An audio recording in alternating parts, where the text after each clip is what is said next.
የአባ ዘራስ ምክር። ደራሲ እማሆይ እተ ማርያም ይፍሩ። ተራኪ ኃይለ ሚካኤል። ባለፈው ዕለት በክፍል 1 ትረካችን ላይ የአባ ዘራስ ምክር በሚለው እንዳነሳንና በዚህ የምዕራፍ ክፍል 1 ላይ በምስራቅ አካባቢ የምትገኝ አንዲት ከተማ እጅግ ያማረች የሰመረች በአንድ ሃይማኖት የሚኖሩባት ሕዝብ ተናበው የሚኖሩባት ሰዎች እንደነበሩ በዚህ ከተማ ውስጥም ያሉ ሽማግሌዎች ተመካክረው ሌላ ሕዝብ እንዲገባና መሬቱ ላይ እንዲያለሙባት ተስማምተው አዲስ ሰው በነጋዴ መካከል ልከው መልእክትን ግብዣ እንዳደረጉና የተጋበዙ ሰዎችም ገብተው ሃይማኖታቸውን እንደረበሹ መደማመጥ ሕፃናቶቻቸው ላይ ተጽዕኖ እያሳደሩ በመሆናቸው ወደ አንድ አባት ሄደው ይህንን ጉዳይ እንዴት ሊቀጥል እንደሚችል መፍትሄ ለማግኘት እንደሄዱ እናስታውሳለን። በዛሬው ምዕራፍ 2 ላይ ምን ይፈጠር ይሆን? አባ ዘራስ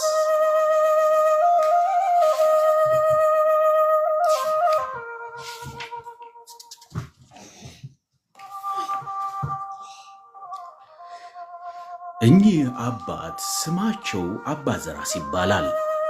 የአባታቸው ስም ዝቅ በል፣ የእናታቸው ስም ኋላ ሳት ይባላል። ወላጆቻቸው በሃይማኖት በምግባር የታነጹ በስጋዊ ኑሯቸው የበለጸጉ ሀብታሞች ናቸው።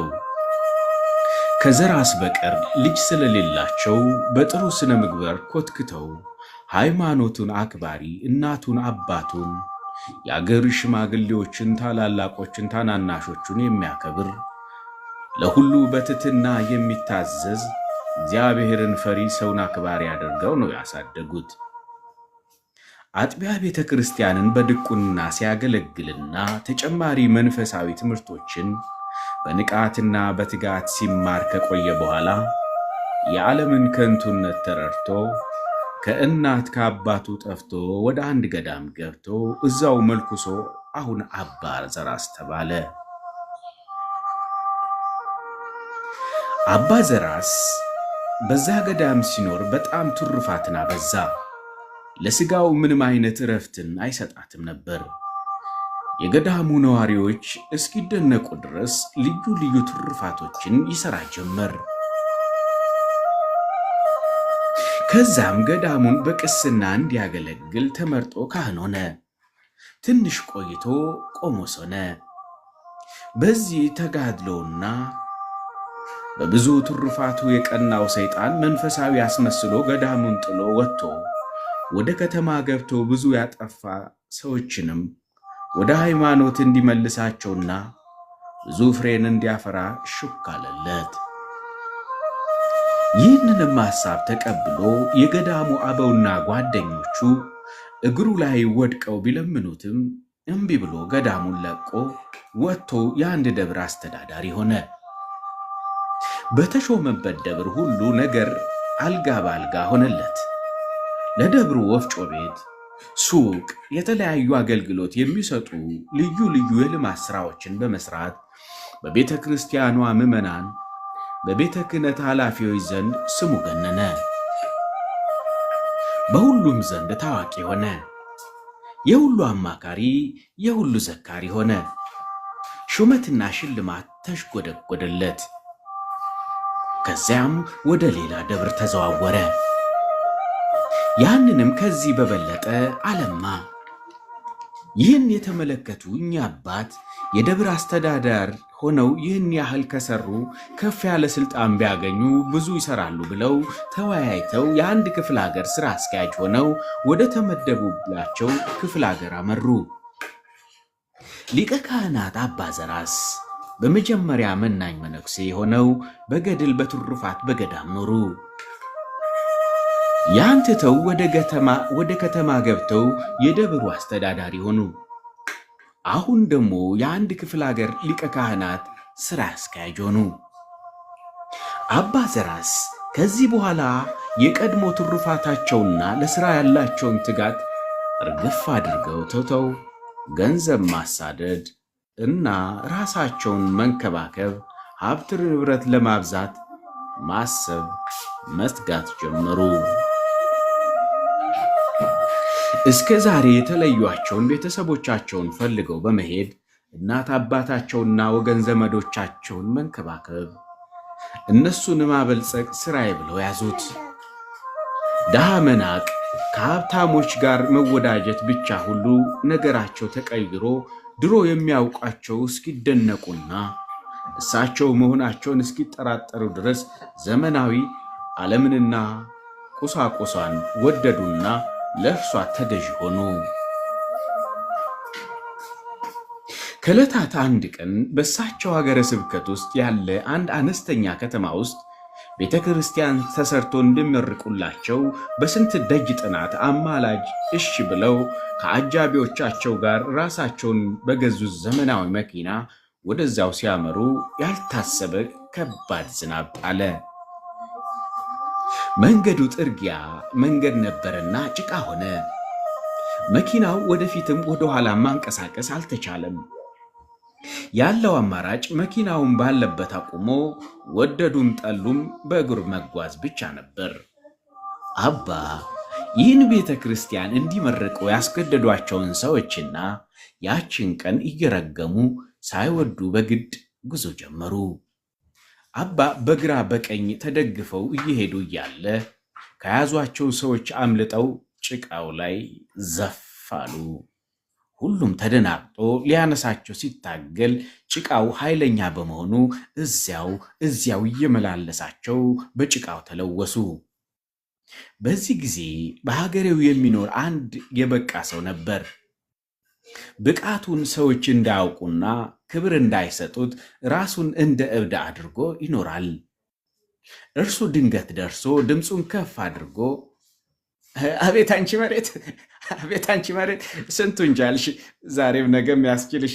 ሌሊት አሳማው አውሬው ይንከባከብሻል፣ ቀን ደግሞ ሰው መሳይ አሳማ ይንከባከብሻል። መቼ ታርፊ ይሆን እያለ እየዞራቸው ሲናገር በዙሪያቸው ያሉ ተናደው ሊመቱት ሲሉ እንዳትነኩት እውነቱን ነው ብለው ካስጣሉት በኋላ ከወደቁበት ተነስተው እንባቸውን እያዘሩ እዛ ቤተ ክርስቲያን ደርሰው አስፈላጊውን አገልግሎት ሰጥተውና በዓሉን አክብረው ወደ በዓታቸው ከተመለሱ በኋላ ረዳቸውን እስከ ነገ ማንም ወደ እኔ እንዳይመጣ የፈለገኝ ካለ የለም በላቸው ብለው አስጠንቅቀው መኝታ ክፍላቸውን ዘግተው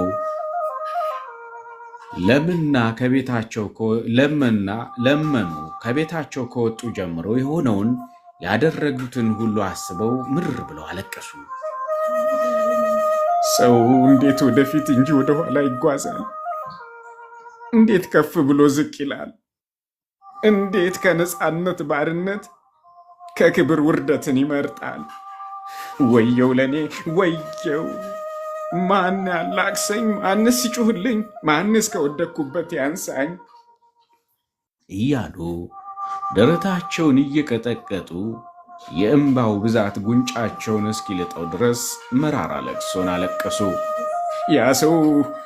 ያ ሰው እብድ አይደለም፣ በትክክል ከፈጣሪ የተላከ መልአክ ነው። እውነቱን ነው። የቀን አውሬ የቀን አሳማ ነኝ። ልክ ነው አሉ። ያ በልዩ ልዩ ጌጣጌጥ ያሸበረቀ የመኝታ ክፍላቸውና ያምቹና ዘመናዊ መኝታቸውን እየተመለከቱ ይገርማል፣ እኔ ማን ነኝ አሉ። ራሳቸውን እየጠየቁ እኮ እኔ ማን ነኝ?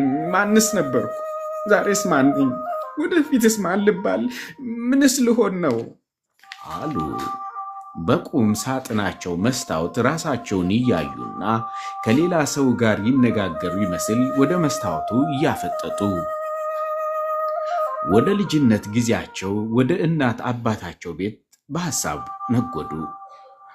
አባቴ ዝቅ ይበል፣ እናቴ የዋላ ሰዓት፣ የእኔ ስም ደግሞ ዘራስ። ይገርማል። የአባቴ ስም ብዙ ነገር በውስጡ ያቀፈ ነው። ዝቅ ይበል ማለት ራስህን አዋርድ፣ ትሁት ሁን፣ አለው አትበል፣ በባዶ አትኩራራ፣ ሰውን አክብር፣ ዝቅ ብለህ ለሁሉ በትህትና አገልግል፣ ተገዛ። ኧረ ስንቱን ልዘርዝረው፣ ብዙ ምስጢር አለው። የእናቴ ስም የዋላ ሰዓት። በዚህ ዓለም ሰውን መበደል፣ ግፍ መፍራስ፣ ከፈጣሪ ትእዛዝ መውጣት፣ ገንዘብን ዓለምን መውደድ፣ መግደል፣ መስረቅ፣ ማጭበርበር ወዘተ ልዩ ነገር ማድረግ በኋላ ለገሃነመ እሳት ይዳርጋል ማለት ነው። የኔ ስም ደግሞ ዘራስ። ይህ ማለት ሁልጊዜ ለራሴ ለነፍሴ እንዳስብ፣ እኔ ማነኝ ብዬ ራሴን እንድመለከት፣ ውስጤን እንድፈትሽ፣ ስለ ማንነቴ፣ ስለ ህይወቴ፣ በጠቅላላው ስለ ራሴ ማነኝ እንድል ወደ ራሴ እንዳየወጣልኝ ይመስለኛል። ወይ ጉድ! ዘራስ አሉኝ። ታዲያ አሁን ማነኝ? ምን እየሰራው ምን እያረኩ ነው? በእርግጥ የራሴን ከንቱ ነገር እያየሁና እየኖርኩ ያለሁት አሉ። አሁንም መስታወቱ ላይ እንዳፈጠጡ። ወይ ዘራስ ስም ብቻ አሉ፣ ራሳቸውን በመስታወት ውስጥ እያዩ በንቀት። ይገርማል። ድሮ ገና እንደ ዛሬ ዓለም በቁጥጥር ስር ሳታደርገኝ በውስጧ ላለው ብልጭልጭ ለገንዘብ ለቁሳቁስ ሳልገዛ በፊት ወደ ቤተ ክርስቲያን ሲሄድ በፍጹም ፍቅርና ትህትና ነበር። ቤተ ክርስቲያን ግቢ ስገባ ጫማዬን አውልቄ አጥሩ ስር ጥዬ በፍርሃትና በጥንቃቄ ነበር የምራመደው። የቤተ ክርስቲያን ግቢ እየሰገድኩ አዋራውን መላ ሰውነቴ እንደ ቅባት እየተለቀለቁ ሰዓታቱ ማሌቱን ቅዳሴውን በተሰበረ ልቦና በነቃ ሕሊና ከዓይኔ እምባ እየወረደ ላቤ ጠብ እስኪል የሰገድኩ ነበር የማደምጠው። ልክ እንደ እንጨት ከአንድ ቦታ ሳልንቀሳቀስ በፍርሃት ቆሜ ነበር የምሰማው። ዛሬ ግን እንኳን ጎንበስ ብዬ ልሰግድ ቅድስት ቤተ ክርስቲያንን በአንገቴ ብቻ ነው ሰላም የምለው። ጎንበስ ብዬ ለመሳለም ሆዴ እንደ እርጉዝ ሴት ወደፊት ቀድሞ ጎንበስ ካልኩ አንጀቴ በአፌ የሚወጣ ይመስለኛል። ያ ሁሉ ለቤተ ክርስቲያን ያለኝ አክብሮት ቀንሶ ልክ እንደ ግል ማጀቴ እንዳሻኝ እገባለሁ እወጣለሁ። በጫማ ልረግጠው የማልደፍረውን ግቢ ዛሬ ቤተ መቅደስ ስገባ እንኳን የማወልቀው ግድ ስለሆነብኝና ሰው ስለፈራው ብቻ ነው። ያኔ ቤተ ክርስቲያን ውስጥ ገብቼ ስርዓቱን እስኪያልቅ እንደ መሶሶ ገትር ነበር። ቁጭ ስል እንኳ ሰውነቴ ሽምቅቅ እያለ ነበር። ዛሬ ግን ለደቂቃ አልቆምም። ገና ገብቼ ሰላም ለኪ ሳልል መቀመጫ ማትራለሁ። ያኔ በገዳም እያለው ያለ ቅያሪ አንዲት አቡጀዲ ከ2 እስከ 3 ዓመት ለብሳት ነበር። ዛሬ ግን በቀን 3 ልብስ ቀይራለሁ። ያኔ ዳዊትን በመዝሙሩ በቀን 7 አመሰግንሃለሁ እንዳለው በየሰዓቱ መልካ መልኩን ዳዊትን ሰዓታቱን መጦሪያውን አደርሳለሁ፣ ያውም ከከባድ ስራ ጋር። ዛሬ ግን በቀን አንዴ ከልቤ ሐሳቤን ሰብስቤ መጸለይ አልችልም፣ ያውም ያለምንም ስራ። ያኔ የምተኛው 3 ሰዓት ብቻ ነው። ከዛ በተረፈ ሌሊቱ ሙሉ ስሰግድ፣ ስጸልይ፣ ሳለቅስ ነበር የማድረው። ዛሬ ግን ሌሊቱን ለመኝታ አጥሮብኝ ቀኑን ተጋድሜ እውላለሁ። ያኔ የምመገበው ቢያንስ በቀን አንዴ ወይም በ2 ቀን አንዴ፣ አበይት አጽዋማት ከሆነ በ3 ቀን አንዴ፣ ያውም ዘይት፣ በርበሬ፣ ሽንኩርት የመሳሰሉ ማጣፈጫ ያልገባበት ባዶ ሽሮ በውሃ በጥብጬና በውሃ ነክሬ ደረቅ ዳቤ አሊያም ሽምብራ ባቄላ ነበር ምግቤ። የምጠጣው ውሃ ከ1 ኩባያ አይበልጥም ነበር። ዛሬማ ተው። ዛሬ ግን ቢራው፣ አረቄው፣ ውስኪው፣ ለስላሳው፣ ምግቤም አትክልት፣ ስጋ፣ ቅቤ፣ ክትፎ፣ ልዩ የምግብ አይነቶች ከቁርስ ጀምሮ ምሳ፣ መክሰስ፣ ራት፣ ሰዓቱ ሁሉ አያልፍብኝም። ያኔ ሰውነቴ የውሃ የሚነካው ቀዳሽ ሲሆን ብቻ አበይት በዓላት ገና ፋሲካ፣ ጥምቀት ሲሆን ስጋ ወደሙን ልቀበል ስል ብቻ ነበር። ዛሬ ጠዋትና ማታ ሻወር ካልወሰድኩ ሰውነቴ ያሳክከኛል።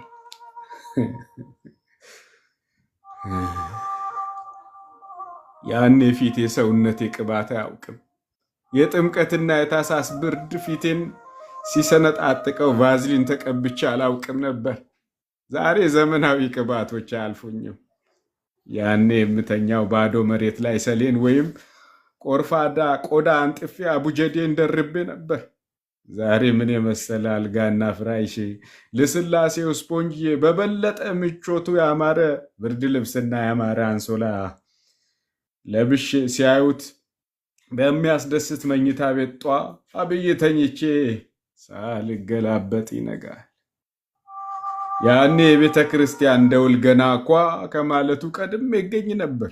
ዛሬ ግን ባለብኝ ኃላፊነት እንኳ ህዝቡን ማስተማር፣ መምከር፣ ቡራኬ መስጠት አቅቶኝ በተወካይ እሰራለሁ። አበይት በዓላት ሆነው መሄድ ግድ ከሆነ ለትንሽ ደቂቃ ቆሞ ቡራኬ መስጠት ወይም ማስተማር ትልቅ ስራ ሆኖብኝ ስነጫነጭና ስቆጣ ውላለሁ። ከዚህ በተረፈ ሰዓታት መቆም፣ ማሌት መቆም፣ ቅዳሴ ማስቀደስ ትልቁን ተራራ የተሸከምኩ ያህል ይከብደኛል። ያኔ ወደ ተቀደሱ ገዳማትና አድባራት በረከት ለመቀበል አብዛኛውን ቦታ በእግሬ ተጉዤ ከቅዱሳን አባቶች እናቶች በረከት ተቀብዬ ተባርኬ ተቀድሼ ወደ በዓቴ በደስታ እመለስ ነበር። ዛሬ ገዳማቱና አድባራቱ ስንት አማላጅና እጅ መንሻ ልከውልኝ ነው ያውም ለተወሰነች ሰዓትና ቀን የሚሄደው። ያውም መስተንግዶውን ለእኔ ሽር ጉድ የሚለውን ካልጣመኝ ተቆጥቼ አቋርጬም ልመለስ እችላለሁ። እረ ስንቱን ልዘርዝረው፣ እረ ስንቱን ላውራው። በጠቅላላው ያኔ መልአክ ዛሬ ሰይጣን ነኝ። አዎ ሰይጣን፣ እረ ከሰይጣንም እበልጣለሁ አሉ።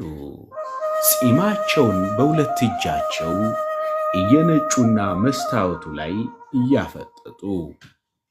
ወይኔ ያኔ እኮ ሰው ሁሉ ለእኔ እኩል ነበር። ሁሉን እንደ ራሴ ነበር የማየው። ዛሬ ግን ዘረኛ ሆንኩ። ሰውን ከሰው አበላለሁ ጀመር። ሀብታምም ድሃም እኩል አላይም። ድሃ ሰው አልመስልህ ብሎኛል። እንደው ስልጣኔን ተጠቅሜ እጅ መንሻ ይዞ የመጣውን እሾማለሁ። ያለ ስሙ ስም ሰጥቼ ስንቱን ያልተገባውን እጅ መንሻ ተቀብዬ ያለ ቦታው አልኩት። ስንቱን ሊቀ ሊቃውንት ስንት ዓመት በየሀገሩ እየተንከራተተ የተማረውን ሰው ዛሬ ስላልሆነና እጅ መንሻ ስለሌለው አባርሬው የቀን ሰራተኛ ለምኖ አዳሪ ያደረግኩት። ስንቱን ያልተማረውን በዘርና በገንዘብ ከፍ አደረግኩት። ወይኔ ወዮልኝ ሊሉልኝ ይገባል። ደረት ሊመቱልኝ እየየ ሊሉልኝ ይገባል እያሉ ፂማቸውን እየነጩ ደረታቸውን እየደቁ እየወደቁ እየተነሱ ሲያለቅሱ ቆዩና፣ አዎ ዛሬም አልረፈደም፣ አሁንም ጊዜ አለኝ። ፈጣሪ ያንን እብድ ሳይሆን እንደ እብድ አስመስሎ የገሰጸኝ ሊመልሰኝ ሊያስከለክለኝ ፈልጎ ነውና ከእንግዲህ ይህ እብደቴ ይብቃ፣ ይህ ማስመሰያ ጭምብሌ ይውለቅ፣ ወደ ትክክለኛው አባትነቴ ልመለስ ብለው ወደፊት የሚያደርጉትን ማሰብ ጀመሩ። ዓይናቸውን ወደ ላይ ሰቅለው ሲያሰላስሉ ድሮ በገዳም ሳሉ ከእጃቸው የማይጠፋውንና አሁን ግድግዳ ላይ ከተሰቀለ ዓመታት ያለፈውን መቁጠሪያ ተመለከቱ። ዓይናቸው መቁጠሪያው ላይ ቀረ። ያኔ ከእሱ ጋር የነበራቸውን ቁርኝነት አስበው እንባ በዓይናቸው ሞላ። አቀርቅረው ትንሽ እንባቸውን ካፈሰሱ በኋላ ቀና ብለው መቁጠሪያውን ተንጠራርተው ከተሰቀለበት አወረዱና በሁለት እጃቸው መሃል ይዘው ፊታቸውን እላዩ ላይ ድፍት አድርገው ስቅስቅ ብለው መቁጠሪያው በእንባ እስክሪስ ድረስ አለቀሱ። እያገላበጡ ሳሙትና ወይኔ ለካ በቁሜ ሞቻለሁ። ይህ መቁጠሪያ ያኔ በገዳም እያለሁ ከእጄ ተለይቶ አያውቅም። ስራ እንኳን ስሰራ እጄ ላይ ጠምጥሜ ወይ በአንገቴ አጥልቄው ነበር። ሌሊትና ቀን የቆጣሮ ሰዓት አያልፍብኝም ነበር። ወገቤን፣ ራሴን፣ መላ ሰውነቴን ሲያምኝ በመቁጠሪያዬ ሳሸው በሽታዬ ገለል ይልልኝ ነበር። እንኳን ለእኔ ለሌላ ሰው ሲታመም በሱ ሳሻሸው ይፈወስ ነበር። ዛሬ ግን ዘመናዊ የነቃ መነኩሴ ሆኜ ግድግዳ ላይ ከሰቀልኩት ዓመታት ተቆጠሩ። አሁን እኔ ማን ነኝ? ብለው መቁጠሪያው መልስ ሲሰጣቸው ይመስል አፈጠጡበትና ይሁን ያለፈው አለፈ፣ ያለፈ ክረምት ቤት አይሰራም፣ ለመጪው ይታሰብበታል እንጂ ብለው መቁጠሪያውን ስመው እጃቸው ላይ ጠቀለሉትና በቃ ከዛሬ ጀምሮ እጄ ላይ መታየት ያለበት መቁጠሪያ እንጂ ሞባይል አይደለም። ከእንግዲህ ሞባይል ብሎ ነገር ለኔ አበቃ። በአግባቡ ሊጠቀሙት ለሚችሉ ሰዎች ይሁን። እኔ ግን የቆጣሬን የጸሎቴን የትሩፋቴን ጊዜ ሁሉ እሷን በመጎርጎርና ከእሷ ጋር ሳወራ ዓለምን ስዞርና ፈቃድ የሌለው ነጋዴ ሆኜ በእሷ ስነግድባት ነበር። ዓላማዬን